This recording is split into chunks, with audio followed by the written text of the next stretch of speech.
जय श्री कृष्ण। आज 30 अगस्त दिन शुक्रवार बछ बारस द्वादशी है। आप सभी को बछ बारस द्वादशी की बहुत बहुत शुभकामनाएं। कहीं कहीं बछ बारस का व्रत किया जाता है, बहुत ही विशेष है। ये संतान की लंबी आयु एवं उन्नति के लिए किया जाता है। हर जगह अलग अलग तरीके के व्रत किए जाते हैं। हमारे यहाँ ये व्रत नहीं किया जाता, लेकिन इसकी कथा मैं हर साल अवश्य सुनती हूँ। कहते हैं कथा सुनने मात्र से संतान की उन्नति एवं लंबी आयु होती है। तो आपके यहाँ व्रत हो या ना हो, लेकिन गाय और बछड़े की पूजा होती। इस दिन गाय और बछड़े का दर्शन अवश्य कीजिए, गाय को कुछ न कुछ अवश्य खिलाइए। तो आइए हम कथा के बारे में जानते हैं। ये बछ बारस क्या है, इसकी क्या कथा है। कहते हैं एक नगर था, वहाँ एक सेठ सिठानी रहते थे। सेठ बहुत धर्मात्मा था, नित्य कर्म से पूजा पाठ दान पुण्य सब किया करता था। और उसके एक बेटा बहू थी और पोता था। सुख समृद्धि शांति उसके घर में सदा बनी रहती थी, हर तरह से सुख समृद्धि थी। तो बहुत दिन से ऐसे जीवन अच्छे से उनका व्यतीत हो रहा था। कुछ दिनों से उनके कुछ वर्ष बीत गए, बरसात नहीं हो रही। गांव में अकाल पड़ने की नौबत आ गई। अब सेठ गांव का प्रधान था, उसके गांव की जिम्मेदारी थी। सेठ ने सोचा, मैं इतना पूजा पाठ दान सब करता हूँ, मेरे गांव में मेरी ही प्रजा क्यों दुखी है, मैं क्या करूँ ऐसा। बहुत चिंतित रहने लगा बेचारा, बहुत ज़्यादा चिंतित रहने लगा। किसी नगर में गया, पूजा पाठ कर रहा था, हवन करा, ब्राह्मणों को भोजन खिलाया। इसके बाद बैठा, बोला, हे पुजारी, हे शास्त्री जी, मैं समय समय पर हवन पूजा पाठ भंडारे दान आदि कराता रहता हूँ, फिर भी मेरे गांव में वर्षा क्यों नहीं हो रही, मेरे गांव में लोग इतने परेशान क्यों हैं। शास्त्री ने उस गांव का नाम पूछा और देखा पत्रा।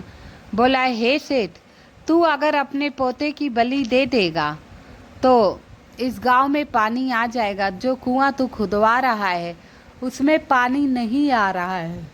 सेठ, तूने कई कुएं खुदवा लिए लेकिन पानी किसी में नहीं आ रहा है। जिस दिन तू अपने पोते की बलि दे देगा उसी दिन इस गांव में पानी आ जाएगा। अब सेठ बहुत चिंतित हो गया। अब मैं पोते की बलि किस प्रकार दूं? अगर मैं गांव की खुशी के लिए ये कदम उठा भी लेता हूँ, बहुत हिम्मत करके कलेजे पे पत्थर रख के, तो मैं बेटा बहू से क्या कहूँगा। ऐसे सोच विचार में कई दिन निकल गए। यहाँ लोग त्राही त्राही पानी पीने के लिए भी करने लगे। अब सेठ को ये बर्दाश्त नहीं हुआ। वो सोचा, अगर मुझे अपने पोते की बलि देने से कई बच्चों की जान बचती है तो यही सही।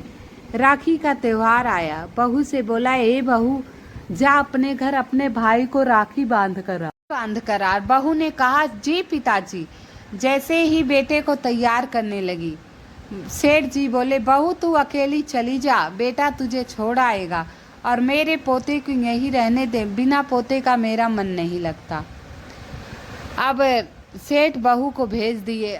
अब बड़े प्यार से बेटे को नहलाया धुलाया खिलाया पिलाया और भगवान से माफ़ी मांगते हुए, मन ही मन पोते से भी क्षमा मांगते हुए कुएं के पास ले गया और कुएं में गिरा दिया। पोते को अपने कुएं में गिरा दिया। जैसे कि पंडितों ने बताया था कि पोते की बलि से कुआं भर जाएगा।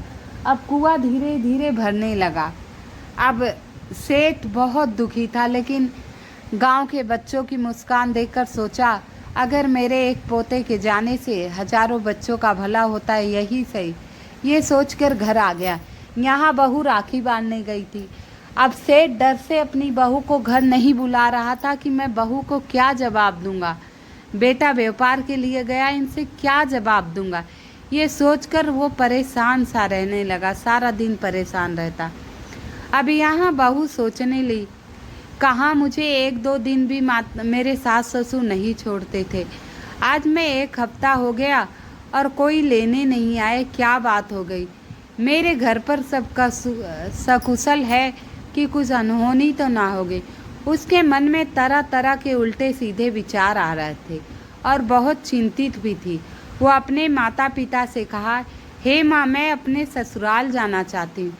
माता ने कहा, हे पुत्री, इस बार तो रहने को मिला है, थोड़े दिन रह जा। जब तेरे ससुर सास आएंगे तो तुझे मैं विदा कर दूंगी। बहू ने कहा, नहीं माँ, मेरा मन नहीं लग रहा है। आज इतने साल मेरे विवाह को हो गए, कभी इतने दिन के लिए मुझे किसी ने छोड़ा नहीं। लगता है मेरे घर कुछ दिक्कत है, मैं अपने ससुराल जाना चाहती हूँ। माता पिता ने कहा, ठीक है बेटा, जाओ, आपका घर वही है, जाओ। यहाँ बहू जाने लगी। उस दिन बस बारस का व्रत कर रखा था। अब रास्ते में नदी मिली। बहू सोची, क्यों ना यहाँ मैं स्नान कर लूँ और पूजा करूँ। फिर बहू स्नान के लिए नदी में गई, स्नान की और बस स्वच्छ वस्त्र धारण की। इसके बाद नारियल रखी, वहाँ बैठ के पूजा पाठ करने लगी। इतने में देखा बहुत सुंदर गाय और बछड़ा आ रहे। गाय और बछड़ा को आते देख उनकी टीका कराई, पूजा की और सामर्थ्य अनुसार खिलाया। वहीं हरी घास खिलाई, नदी से निकाल कर उनको पानी पिलाया। इससे गौ माता अत्यंत प्रसन्न हो गई और नदी में भगवान सभी देवी देवता प्रसन्न हो गए। छठ माता भी प्रसन्न हो गई। बस बारस की इस कथा पढ़ने और सुनने से, पूजा करने से उसका पोता पुनः, उसका लड़का बहू का पुनः जीवित हो गया। अब वो पूजा कर ही रही थी कि सामने से अपने बेटे को आते देख बोली, बेटा यहाँ क्यों आया? बोला, माँ, मैं खेलने आया था, अब मैं घर जा रहा हूँ। तो माँ वो बोली, बहू चल बेटा, मैं भी साथ घर ही जा रही हूँ। दोनों आते देख गांव में किसी ने बताया कि तेरी बहू आ रही है सेठ, तेरी बहू आ रही।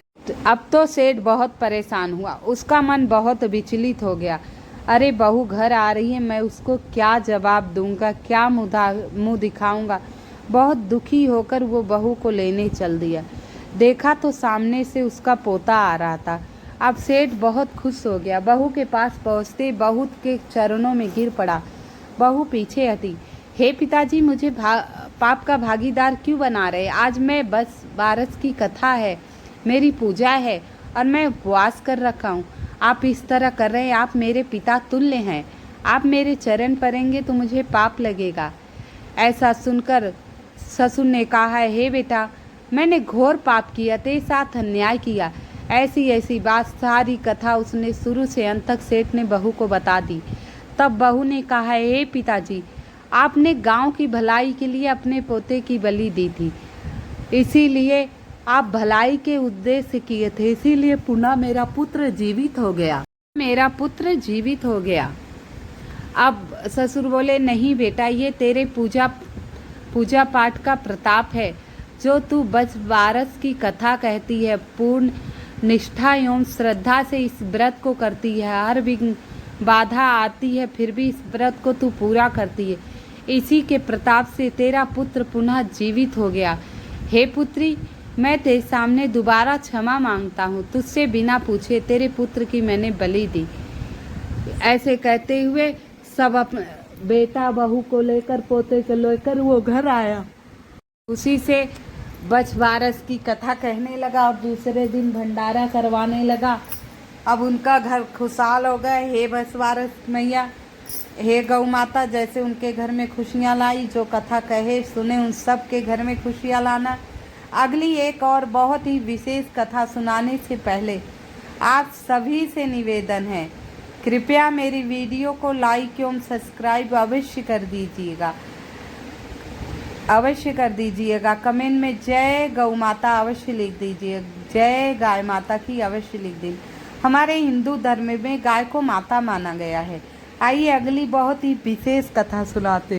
एक गांव था, वहाँ एक बहू, सास, ससुर सब बहुत खुशियों से रहा करते थे। एक दिन बस बारस की व्रत था, उन्हें पता नहीं था। अब सास जाते समय कई चंगू मंगू पका देना। अब वो अनाज का नाम लेना भूल गई, चना मटर कहना भूल गई कि उबाल लेना। अब बोली चंगू मंगू उबाल लेना। अब बहू को ध्यान आया कि मेरे गाय के जो बछड़े हैं, चंगू मंगू नाम है उनका, अब गाय के बछड़े का नाम चंगू मंगू है। तो उसने कहा, मेरी सास तो यही कह गई, अब मैं क्या करूं। अब सास के डर से उसने बछड़े को काटा और तपेली में रख दिया, ढक्कन लगा दिया, उबलने के लिए चूल्हे पे रख दिया। आई सास गांव में से आई, बोली ए बहू, गांव में तो सब पूजा कर रहे हैं, आज बछ और बारस की कथा है, लाओ चलो बछड़ों को खोल दो, गौ माता को लेकर हम लोग भी पूजा कर लेते हैं। अब सास के इतना कहते ही तो बहू को बड़ा बुरा हाल हुआ। अब बहू सोची मैं सास को कैसे बताऊं कि आपने चना मटर उबालने का कहा था और मैं चंगू मंगू को उबाल रही हूँ। ये सुनते ही बहू थर थर काँपने लगी। अब सास बोली, अरे आजा, व्रत कथा सुनते हैं, पूजा पाठ करते हैं, आज बस बारस है। अब वह कुछ बोली नहीं, सास के पास चली गई। दोनों मिलकर पूजा की, नारियल लिया, कुमकुम, हल्दी, रंगोली, धूप दीप नैवेद्य लेकर अपनी पूजा पाठ में दोनों लग गईं और सूर्य देव, नदी देवता सबकी पूजा पाठ करने लगी। बछबारस द्वादशी के दिन माता तुलसी की भी पूजा करी, सारी पूजा पाठ कर रही थी। अब जैसे ही पूजा करती जा रही थी हवन की, बहू के मन में आया था, हे माता, आप में शक्ति हो, मैं पूजा कर रही हूँ तो कृपा मेरी लाज रखना, मुझे बचा लो। ऐसी बार बार वो आग्रह करती रही। इतने में गौ माता को कृपा आई, कामधेनु को दया हुई। अब दोनों बछड़े तपेली से निकल आए और तपेली फट गई, टूट गया वो बर्तन। अब सास को बड़ा आश्चर्य हुआ, ये उबलते हुए पानी से और गर्म भगोने या तपेली से कैसे निकल आ रहे। बड़ा अचंभा हुआ, एक नहीं दोनों, ये तो मेरे चंगू मंगू की तरह है। बार बार वो बुढ़िया यही सोच रही, ये तो मेरे चंगू मंगू की तरह है, ये कैसे कहाँ से निकले। अब उसने बहू से पूछा। बहू ने डर से सारी कहानी बता दी। बोली, माँ, आपने ऐसा ऐसा करके गई थी, आपके डर से मैं चंगू मंगू को उबाल दी और पूजा करते समय मैं बार बार आग्रह कर रही थी कि ये चंगू मंगू ठीक से आए। अब सास माता बोली, ठीक। सासू जी बोली, ठीक है भाई। अब वो बछबारस की कथा सुनी और बछड़े को अच्छे से तैयार किया। उस दिन से धूमधाम से मनाने लगी और सबके घरों में अनाज बांटा और सबके यहाँ बता दी, इस व्रत करने से ऐसे ऐसे पुण्य होगा। उसकी बहू गर्भवती और 9वें महीने सुंदर से पुत्र को जन्म दिया। तो आप लोग बछबारस की कथा आप लोगों के यहाँ होती है कि नहीं होती है, हमें तो नहीं पता, लेकिन आप व्रत कथा अवश्य सुनिए। व्रत कथा सुनने मात्र से सारी मनोकामनाएं, सारी इच्छाएं पूर्ण होती है। इस दिन बछड़े और गाय की पूजा होती है। कहते हैं जो लोग इस दिन व्रत करते हैं वो लोग बछड़े मतलब बैल के जोते हुए चीज़ों को नहीं खाते। गाय का दूध वर्जित माना गया है। तो बहुत ही जैसे हलधल छठी में कुछ विशेष वस्तुएं नहीं खाई जाती, वैसे इस व्रत में भी नहीं। सबकी रक्षा की, सबकी लाज रखी। वैसे कथा सुनने वाली की लाज रखना, सबकी मनोकामना पूर्ण करना। आप सभी मेरे वीडियो को लाइक एवं सब्सक्राइब अवश्य कर दीजिएगा। कमेंट में हर हर महादेव अवश्य लिख दीजिएगा। आप सभी को बछबारस की बहुत बहुत शुभकामनाएं। माता रानी आप सभी की मनोकामना अवश्य पूर्ण करे। जय माता दी, जय माता।